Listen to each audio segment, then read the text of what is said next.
What's up guys? In this video I'm going to show you how I do drawings from scratch using Bic pens. This video was actually from my Instagram live, so the quality isn't going to be amazing, but I think the information is super useful and it's an hour-long video, the entire process all the way through. So let's just jump right into it.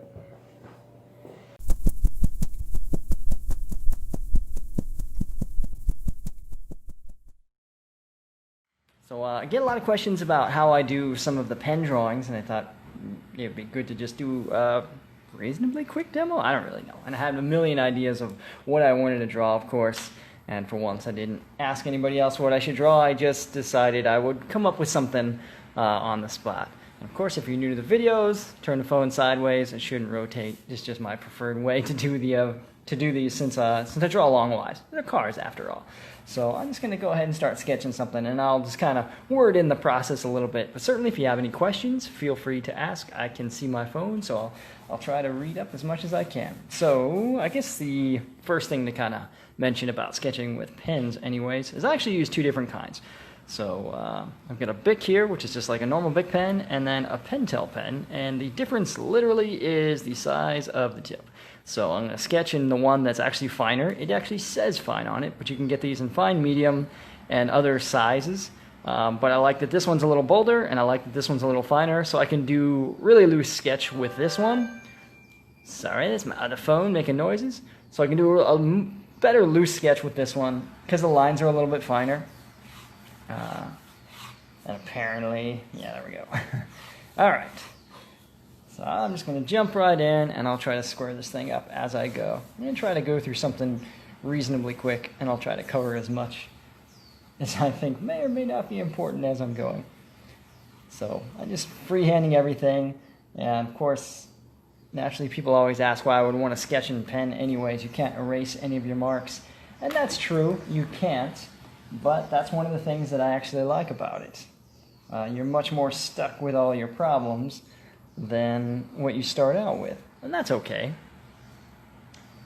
Some people might be better suited to something that to erasers, and that's fine. There's nothing wrong with that.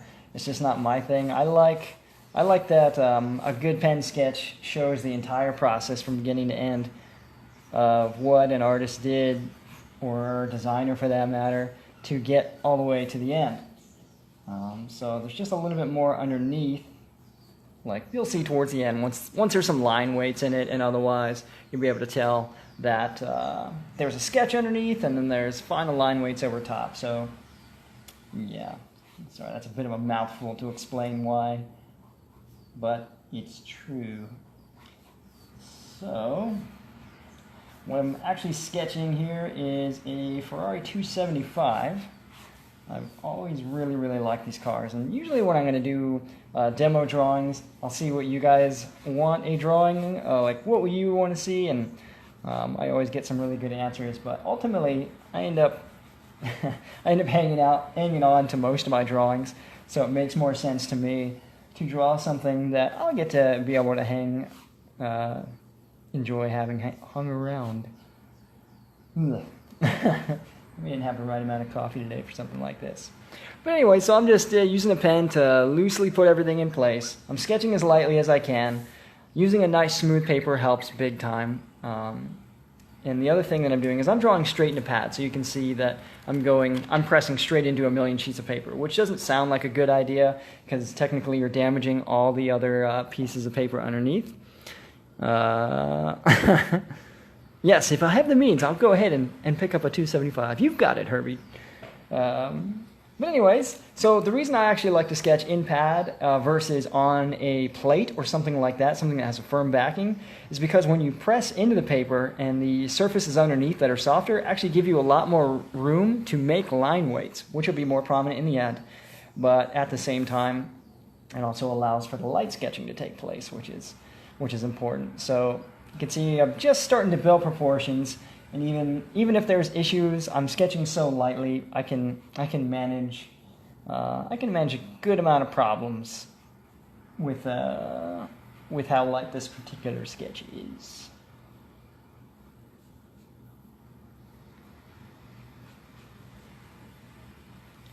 And I've always thought that watching people draw would be super boring, but it seems to be the thing that I get the most questions about. is kind of the fundamentals of drawing. And there's a lot to be said about learning like the basics of perspective, because you're going to want to know those things. I've got a reference on my other phone over here that I'm using, and I'm not drawing verbatim what I'm seeing. I'm taking a reference that I see and I'm twisting it into a perspective that I want. So it's not an exact duplication. So now that I've got a lot of the main elements I think in place, the shape is going. Someone said goat, close, very, very close. The 275 and the GTO, which is a 250, if I remember correctly, share a really similar body swoop style, but 275 is its own thing. So I try to look at this in a really mathematical way. So if you saw right when I started with a box. That makes sure that I limit my drawing to whatever space that I'm in. Then I jump in with the ellipses, and that the wheelbase gives me kind of a mathematical reference point for where to put everything else. That doesn't mean that the lines that I've got going on right now are correct. I have to make guesses and adjust as I go. And that's kind of one of the other fun things about sketching in pen, is it does force you to be a little bit more confident with your drawing. That does mean that you are fully committing to some mistakes at some points, and that's fine. Like I said earlier, I like art where you can see an artist's journey.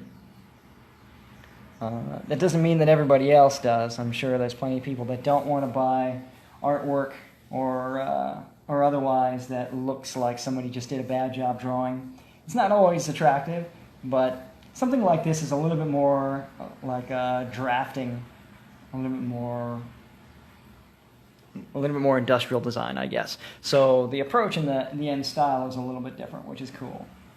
I'm actually getting through the rough sketch here kind of quick, which is good, so that I can actually start to pen in some of the details. I'm trying to keep everything light so that I'm not sticking with too much, but at the same time I'm trying to make it bold enough to where you guys can actually see what I'm doing. And now that I've got a lot of what I think is generally correct in the sort of right-ish place, I can start to park this thing a little bit more on the page. And believe me, there's still plenty of mistakes and plenty of little things to sort out here. But if I'm doing just a rough initial sketch of something, I don't want to kill myself trying to make this sketch perfect. It's just as important to me that I'm having fun through the entire process, because as soon as it starts to become labor-intensive and not fun, man, the whole process takes on a totally different feel, and it really starts to feel like work.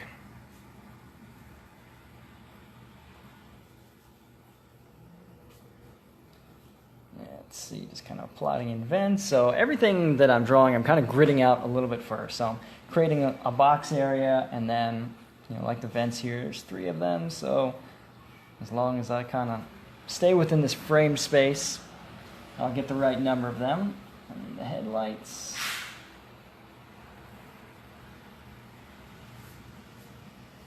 And let's see, the nose here is going to come up a little bit higher. So I'm making some adjustments as I go here. And eventually I get to a stage where there's too many open lines, and maybe it gets too messy, and I would want to start on a fresh sheet of paper. That's not necessary for this one. It's actually going just fine, especially for something that's kind of quick and loose. I'm actually going to tighten this one up a lot with rulers and curves and ellipses to kind of show what that looks like as well. I don't often for a rough sketch like this, but it's something I get asked about a lot, so it's worth trying to explain or show. All right, so actually for a rough sketch, that's not bad.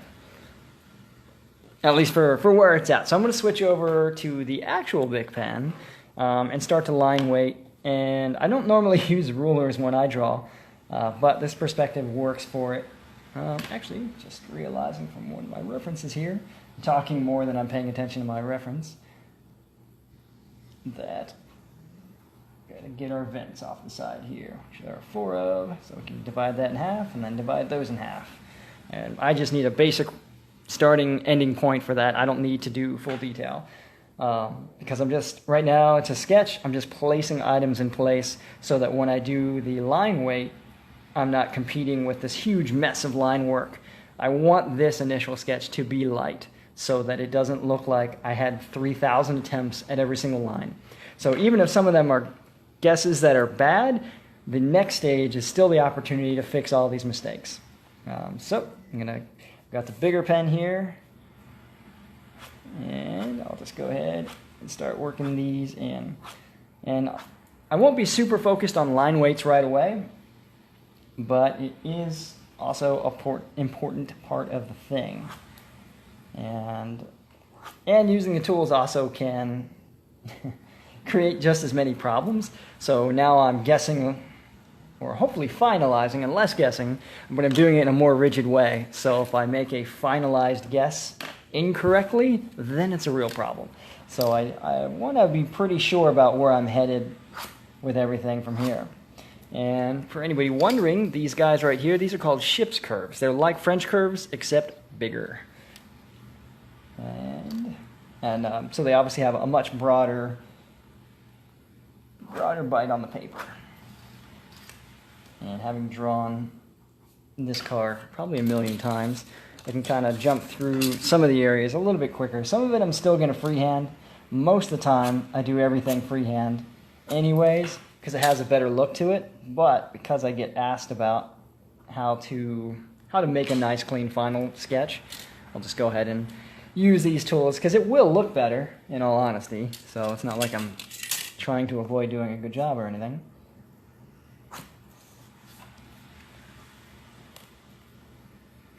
And of course, be careful how much coffee you've had when you do these, because you can get pretty carried away pretty quick. And I'm not one to like just grab the paper and bury a line there. You'll just scar the paper and everything underneath of it. Plus, at such an early stage, I'm not always 100% sure that I'm putting things down in the right place. So I'm going to leave myself a little bit of room for error in as many parts of the process as I possibly can. So, jump over to this guy. And I'm still doing, early parts of the line weights. There's still plenty more to go as far as making this look a little bit more interesting, but already it's got a bit more of a rigid shape than it did. Actually, I'm going to wait to the end to get to that point. And what are you guys up to tonight? Make sure I'm still in frame here. So I'm going to start freehanding some of these little edges and details in. Normally I rotate the paper a bit more while I'm working on it, but I've heard people say that me doing that in these videos gives them motion sickness, so I'll just muscle through.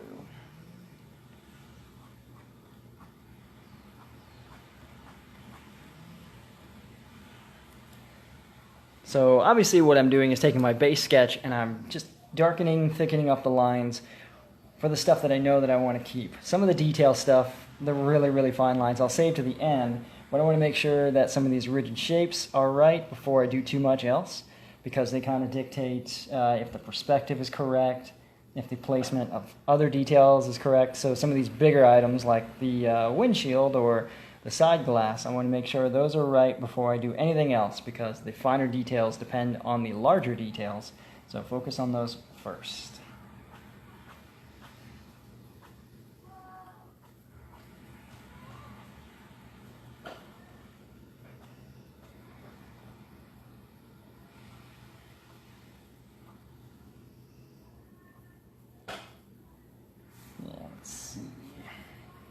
Probably have dashboard in there, and somewhere there'll be a nice big gigantic steering wheel.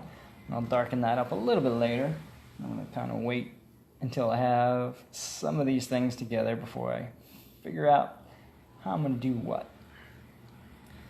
Alright, so I can actually start to darken some of these lines I know for sure I want to keep. And I'm just sketching over them, and just really careful light passes will build the ink and it'll get darker. Not really rocket science. How do you deal with big marker smudge?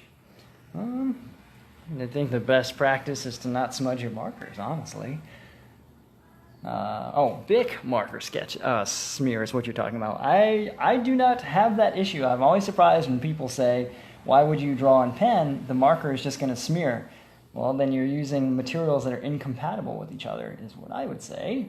I use chart pack markers generally. Chart pack markers are xylene based and Bic pens are alcohol based. If you're getting marker ink interaction, it's because they're both alcohol based. One reverses the other. It's all good. I follow your question. So I generally don't use alcohol markers. They're not my preferred way to render. So I don't encounter that particular problem.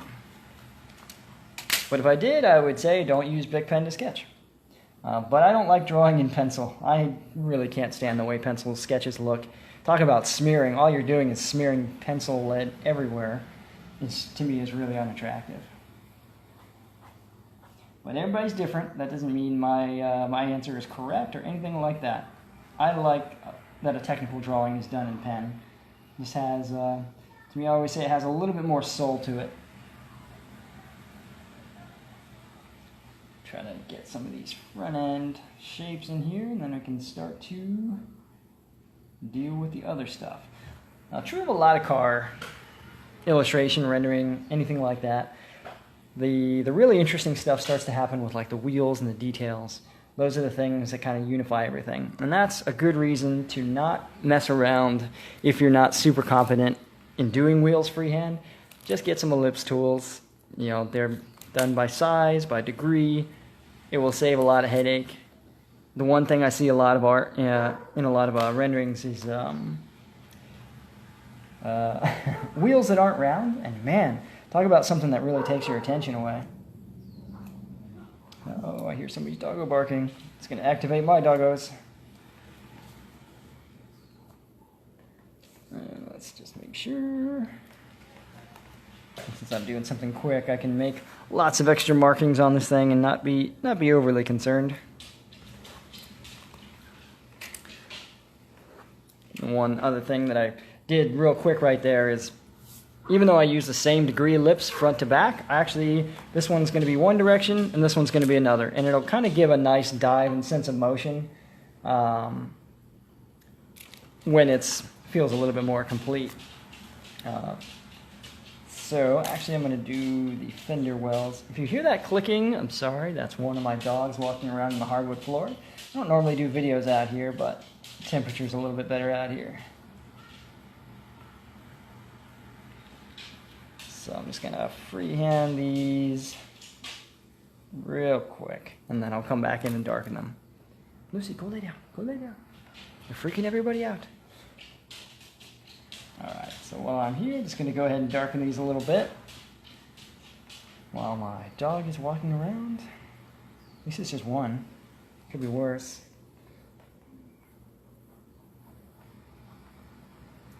And I'm actually trying to move through this pretty quickly because there's some other details, and if I've got time, I'll put in another view up here or something like that, something I can see. Let's see if I can accomplish it in time. Alright, so while I'm here, and I know that this fender opening is done now, I can go ahead and sort of kind of finalize that. And I'll come back in and add a little bit more detail into those areas later. I tend to bounce around a little bit when I draw, and one of the reasons for that also happens to be because of Bic Pen. Because it can be a really wet ink, especially if you're doing a lot of line weight. It will smear if you're just building and building and building, and your hands are getting sweaty because it's really hot in here. Whatever, you know, it could be anything. And at that point, you want to allow areas to dry while you're jumping around.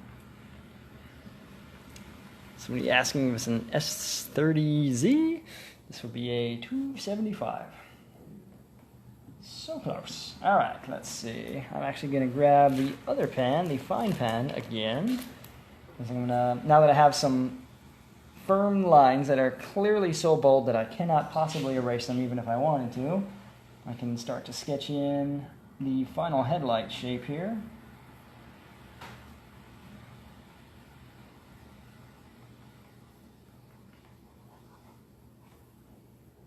And stuff. So don't mind me. Alright, so feeling pretty good about that. Got a couple little lights down here.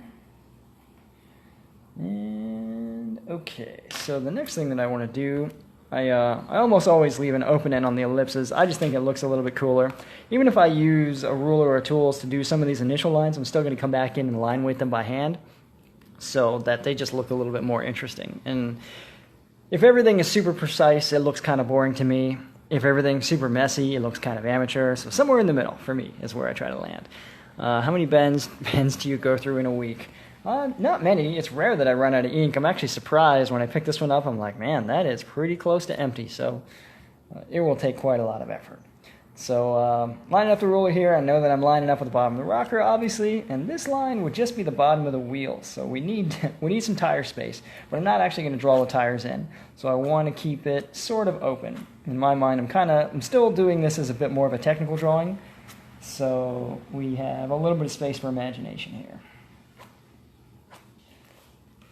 And sure, carrying on, so let's see if I know the tire is more or less going to be in that area, more or less going to be in that area. I like something that breathes a little bit. For initial sketch, it's not important to me to have every single line perfect. Hello there. Somebody's saying hi from Argentina. Hello from Southern California. So then of course we have the ellipses. That would be from the other side of the car. Same with the other rear tire here. Again, I rarely connect the lines all the way. If I was rendering this, half of these lines I wouldn't even bother with because I would just draw it in with marker. I don't necessarily need a sketch for every single little piece and every single little part. And naturally, with this kind of a low perspective, you would have some of the undercarriage, so there'd be parts of the floor or the motor components, same with the rear, same with the exhaust. So not like critical to have those in part of this drawing. Especially this drawing, for example, but a good point of reference. It kind of helps it feel a little bit less wrong, I guess. You may have answered this before, but how did you get into drawing cars? Say hello to Brazil. I've always drawn cars. I've always done artwork as a hobby ever since I was really, really young, and all the artwork I ever did was cars. So it's not surprising to me that this is what I ended up doing. I used to paint cars for a living at body shops, and that was always sort of fun. But doing that taught me a lot about the way colors interact with each other on different surfaces, which is really important in the case of a rendering, for example. But I've always drawn. I can't think of a time when I didn't. I just decided to take it more seriously at a certain point, and that's really when I was doing it full time, or when I started doing it full time. I've been doing it full time for many years now.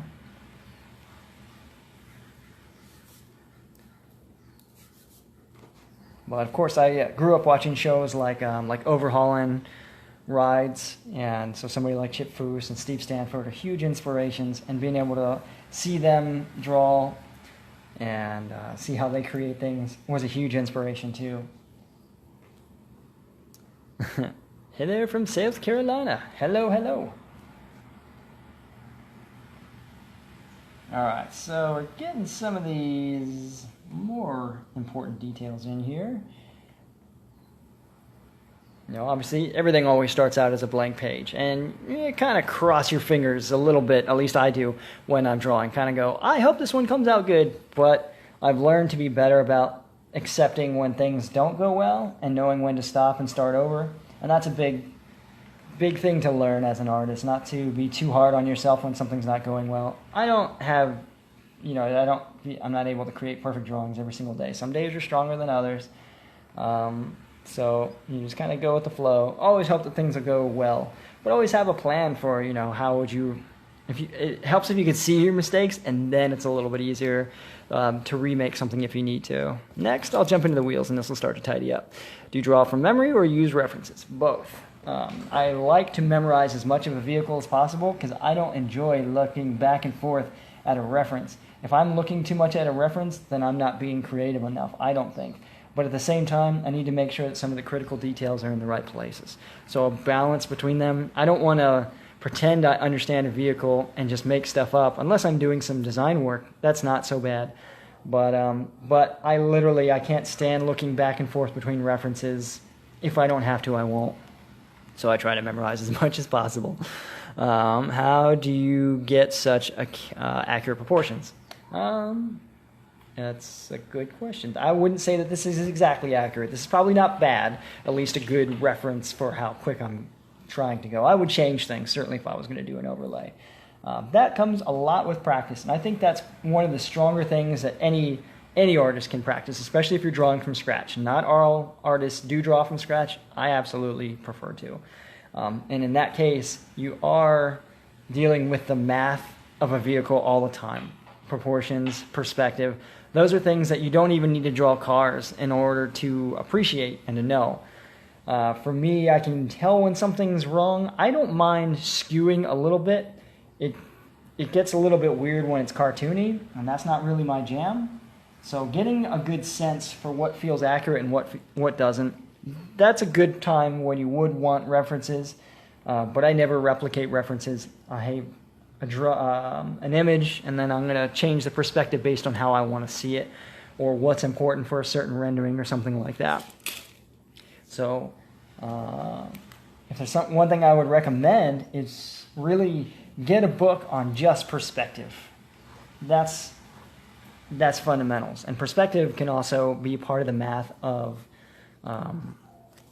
proportions. They kind of go hand in hand. You need both. Obviously, so what I'm doing now is the ellipses that I didn't sketch in, because for me, I've done this a bazillion times. So I know what parts of the process I can actually skip as a rough, and I can just jump into as part of the final. And of course, I want to make sure that I'm using the same size ellipses for each piece and parts.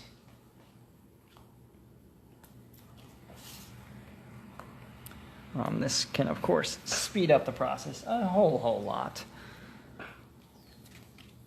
And one thing I allude to in a lot of videos and demos is the importance of round wheels.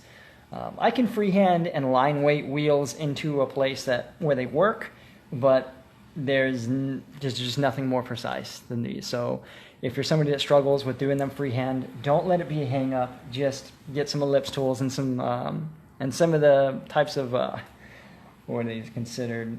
These are drafting tools, which is a little bit old school, but they exist. Use them if you need them, for sure. I know sometimes people feel like that's cheating or whatever, but you know what? In the grand scheme of things, there's far worse ways to cheat. Which level of accuracy are you looking for?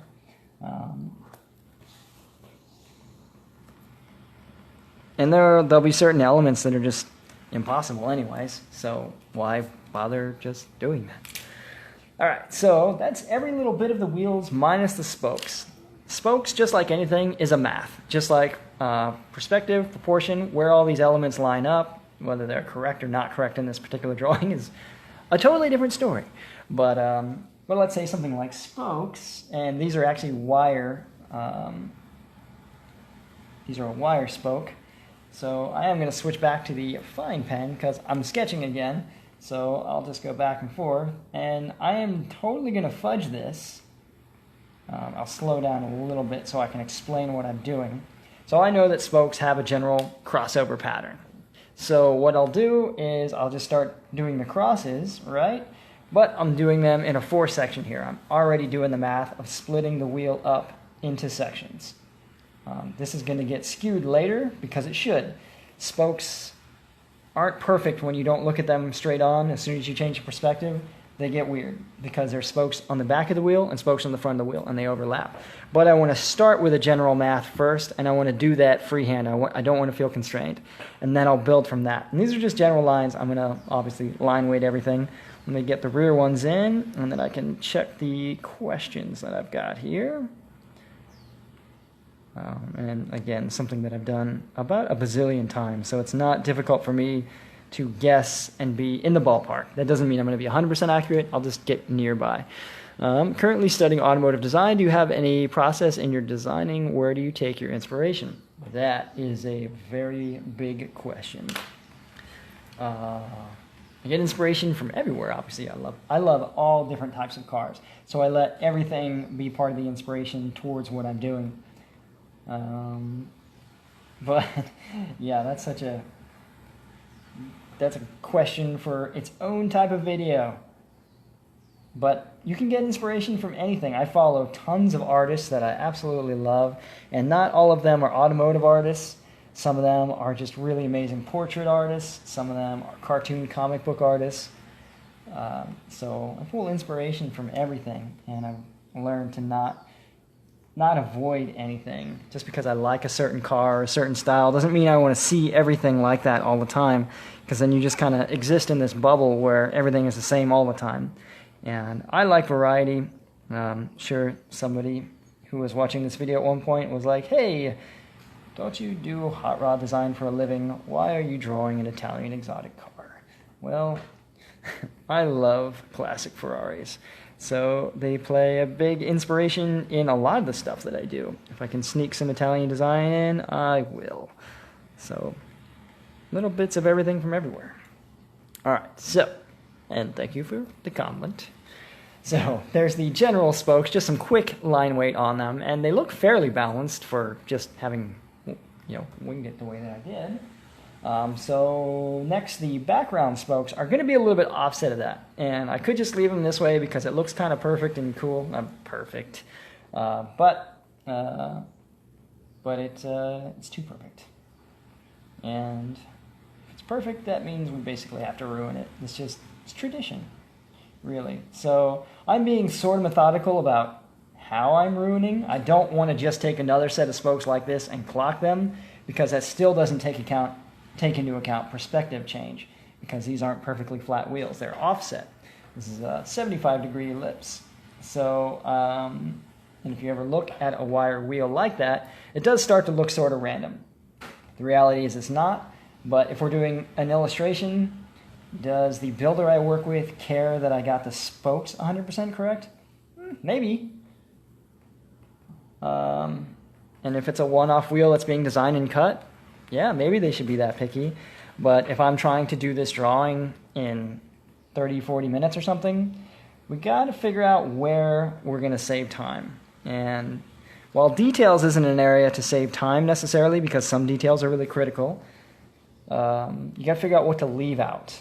You got to be smart about what's important and what's not. There's a lot in this that I could easily leave out because it's just straight up not critical for a demo even, but that you have to feel that out yourself. What is acceptable to leave out? What is necessary to keep?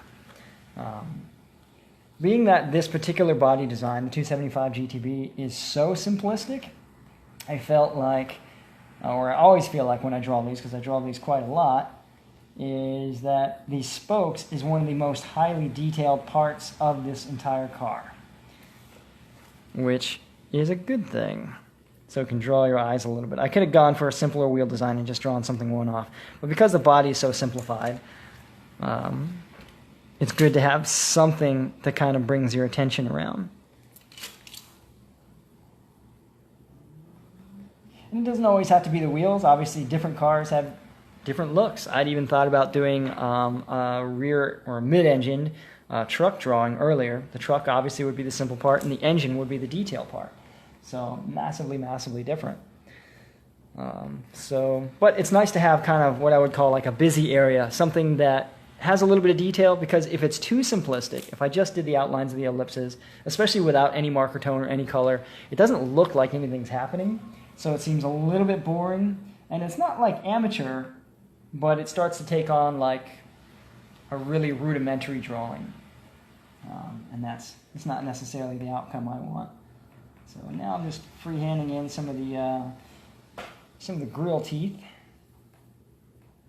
Any one of these details I could absolutely do with some of these curves over here and make them precise and perfect. At a certain point, I've learned to gauge the drawings that I do and go, it's starting to look a little bit too tight or a little bit too clean, and that seems like a really weird criticism.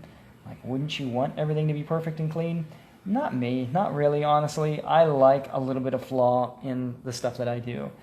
You have to learn, what that threshold is. I don't want it to look like I'm constantly making mistakes, that's for sure. But if it's perfect to me, then you might as well have taken a photo in the first place. So what's interesting about something that is that is really, really perfect. I mean, there's a lot of skill, obviously, in replicating a photo and doing it in a way that looks really, really cool.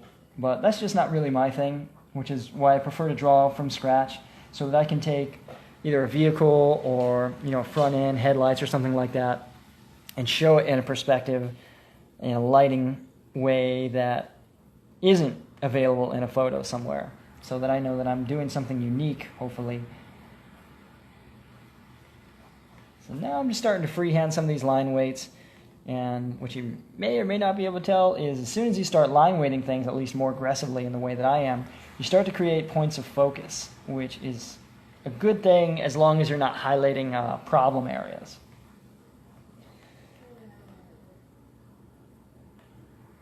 So you can start to create a whole lot more detail in this way, and kind of bring the drawing around a little bit, as I say. So obviously I want to, maybe it's not that obvious, I could probably do an entire course just on line weight, but what I want to do when I'm thinking about line weight, I'm a little bit more of an animation cartoon person. I love cartoons. So when I'm thinking about line weight, I'm thinking of something that's a little bit more playful, a little bit more fun, and something that kind of moves your eye. So we go from this thick line to this really light line. That's basically where my rough sketch is. And this is bold, but it's not as fat as this, and then thin. So you kind of get this really nice motion feel, and just to me looks really a lot more interesting. These lines that I did down here with the ruler, they're perfect and they're precise, but they're not that interesting to me. So I'm going to take some time to line weight them a little bit, to make them, now I can take them and they will be not only just a line, but an element of detail as well, and hopefully an element of style. Because let's be honest, somebody's sketch just looks like everybody else's sketch. If you're creating art or you're trying to do a really dynamic design illustration, how you use everything at your disposal is part of your style, and hopefully makes what you do recognizable. And speaking of, normally I would have sketched in blue, because I find blue to be a little bit more dynamic, a little bit more interesting than black, but I wanted to make sure I had something high contrast for this particular video, because I have a habit of sketching really, really light, and then nobody can see what I'm doing, and then it's an awful video. So now that I've got all the elements in place, like I said, I'm just being really deliberate about where I'm putting line weights and making sure that they're transitioning and not just abruptly starting and stopping. You can do some start and stop lines, and that's not a bad thing, but it's just, it has a different feel on its own. You have to do whatever you're doing uniformly across the entire drawing. Your pen drawings are incredible. I got a Corvette drawing from you a while back, for my boy before he left for the Navy, and it's one of his favorite items to take around with him. Nice. Well, thank you again so much. I really, really appreciate that. I always love when artwork goes to a good home. I don't think that I've ever sent something off, especially an original or a sketch, without having talked to somebody first. Not because I need to be involved in every transaction, but I literally am. I'm the person on the other end of the social media that's commenting and messaging. So I like being able to talk to people about what they're interested in getting or otherwise, because vehicles are such a part of everybody's story, especially, obviously in my world of being around a lot of car people. So people have such a personal connection to their vehicles, and I love hearing about that, because it makes everything a whole lot more special, I think. I know some people think it's really weird to be so emotionally attached to an object, but man, cars are just so cool. There are so few pieces of art that serve a function, and cars, or most transportation is that way, but cars certainly are light years ahead in visual design than, say, trains. Plus, there's something that a lot of people have memories tied up in. A car is really a part of somebody's family. Sounds super lame, I know, but yeah, I feel a certain way about my cars, that's for sure. So now I'm kind of moving over to the front to balance the line weights. I've kind of gone from this end over to this, and I'm trying to balance the front and rear so that they all feel like they're done by the same artist. And thankfully I work pretty fast, so I don't necessarily suffer from the problem of if I start something one day and I come back to it the next day, it looks like somebody else did it. I've certainly had that issue in the past. Anything that I work on for a long time, I'm always concerned, like, man, I hope it still looks like the same person did it, because when you wake up one day, you make the coffee a little bit differently, and the materials and the tools just speak to you a different way, which isn't necessarily a bad thing. Sometimes it's the second day into something, you're like, wow, I should have done this a little bit differently, and you spend more time trying to adjust yesterday's artwork to today's feelings. So I've got to find a balance in there. But I like working fast, not only because I can crank through stuff, get some ideas down quickly, but also a certain amount of speed will have its own style as well. If I did everything very slowly and carefully, it will still look good. It will just have a different look to it. And that's just not what I'm after, especially not with an initial sketch like this. If I was going to do something a little bit more proper, a little bit more detailed, I could take a little bit more time, do an overlay or something of the sort, but it's just not critical for a pen sketch like this.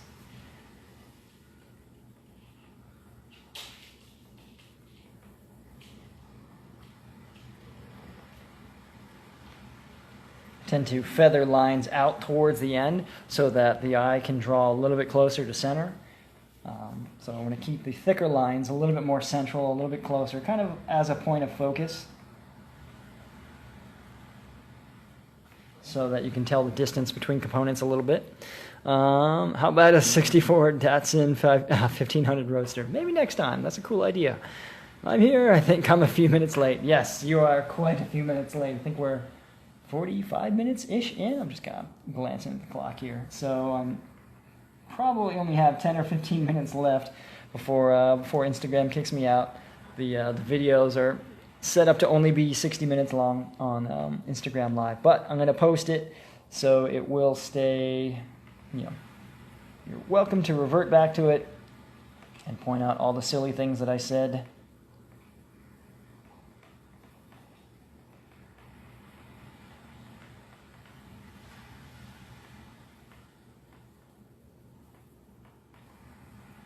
Yeah, there's just something about sketching in pen that really, to me, has so much more soul. Yes, so close, so close. Don't worry, you'll be able to watch the video after I post it. I'm just kind of, with the time that I have left, trying to decide which details I want to spend the last moments with. Get a little shadow there, a shadow there. Some of these details, I mean, it's a pen sketch. You don't really have to have any details, but I find that sometimes some of this stuff just looks a little bit better when it's got an idea of the flow of what's happening. All right, so from there, I want to make sure that now obviously the wheels, they're round, but they're totally out of sync with the line weight of everything else. Are you planning on rendering this? Not in this particular video, because there's probably only a few minutes left. I could save this pen drawing and do a rendering of it in the next live video. To really do a great justice of explaining the entire process, I would have to do this live video on YouTube on my channel there, which I prefer to do anyways. But that way, it's totally open-ended. There's no time limit, so I can actually spend 2 hours if I need to going over all the materials in the process, and then it stays there forever, and you guys can go back and watch that anytime. So I might do a full render of this one on YouTube later. So we'll make that TBD. But for now, I'm going to start to line weight the wheel ellipses to kind of make them a part of the drawing. Even though the lines are super precise, now they don't exist in this little universe that I made with line weights. So, because the ellipses are, of course, incredibly precise, any mistake I make is going to show pretty darn bad. So I'm going to try to be careful, but I have a sense that I'm running out of time, so I'm going to move on a little quicker here. And I don't want to rotate it, because then you guys will just freak out and get all seasick. So I'm going to just power through these last little bit of details here.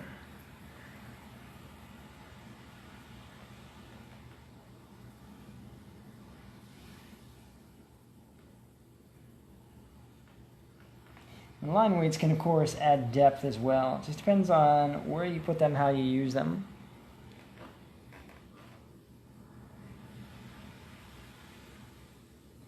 And line weight, for anyone who's not totally hip, is just variations in line thickness, which is another huge reason I love drawing in pen, because you can literally create just about infinite variations of line weight, all the way up to or down to just these teeny little sketch lines, and you can make as many passes as you want until you get there.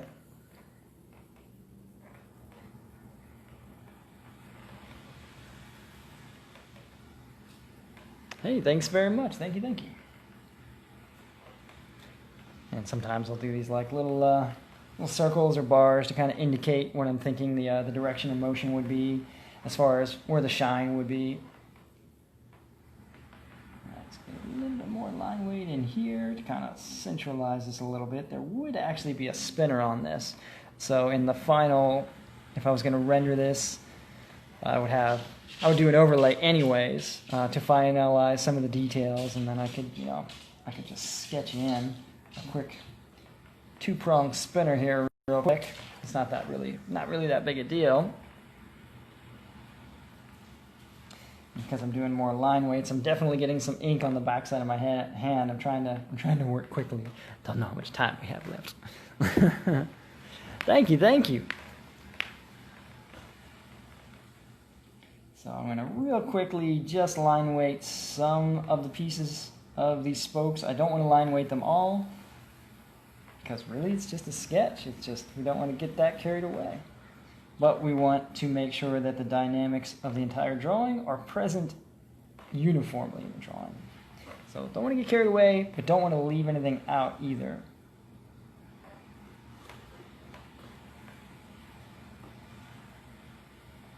Sometimes stuff like this is just a balancing act of going back and forth and going, yep, this area is a little bolder, this area is a little skinny, this area, so, and especially sketching in pen, there's going to be mistakes that stay there forever, and you kind of go, well, I'll remember that for the next one, or I won't, who knows? And, or if this is my original sketch and then I overlay it and I do the next sketch, I'll have all of the mistakes that I made on this sketch, and I will know what to avoid and what not to do again.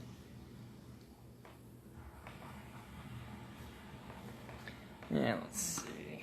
Probably get a little bit of, let's say, a tire highlight or something like that just by placing that shape in there. We could do the same thing with the underside because of the shape of the tire. That at least kind of grounds us a little bit.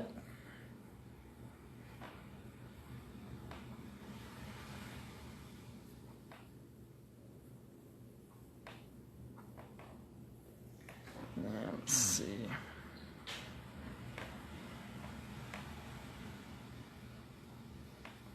Getting there.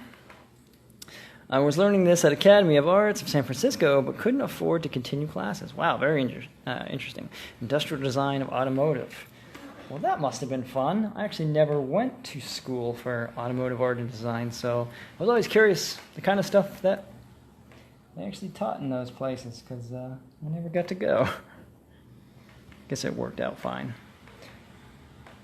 Just gonna jot in a little bit of tire detail there, nothing too crazy.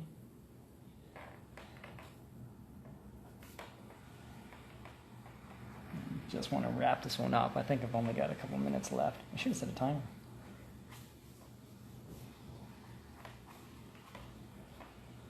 Yeah, it's not too bad. Got a little bit messy towards the end. I think probably because I was trying to speed up and yeah. Where do you learn to draw like that? Because I want to be a designer. I learned by doing it. It's simply the only way. You really can't shortcut practice, and you really need to make mistakes, fail, and learn what works and what doesn't. And take failure in stride is really, really important. But be good at making mistakes. That's what I would say. And make good mistakes.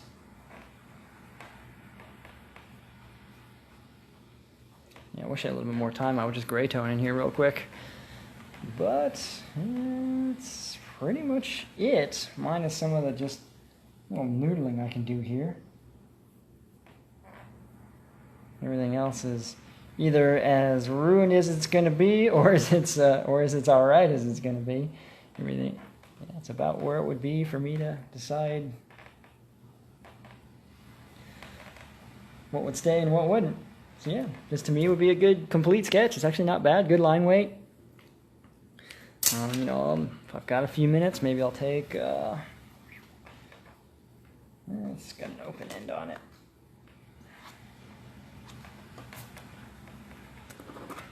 Thing is like not happening at all. Okay, let's see here.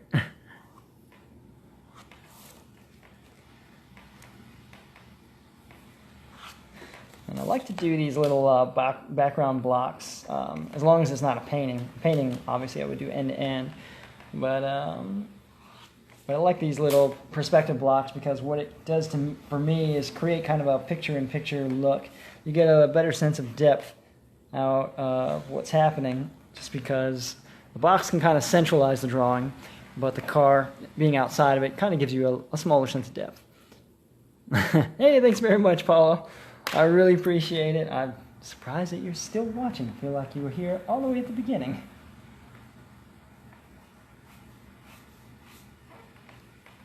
Trying to dispel some of the stuff about drawing. It doesn't take magic. It just takes a little bit of patience. Doing it on camera is also its own thing.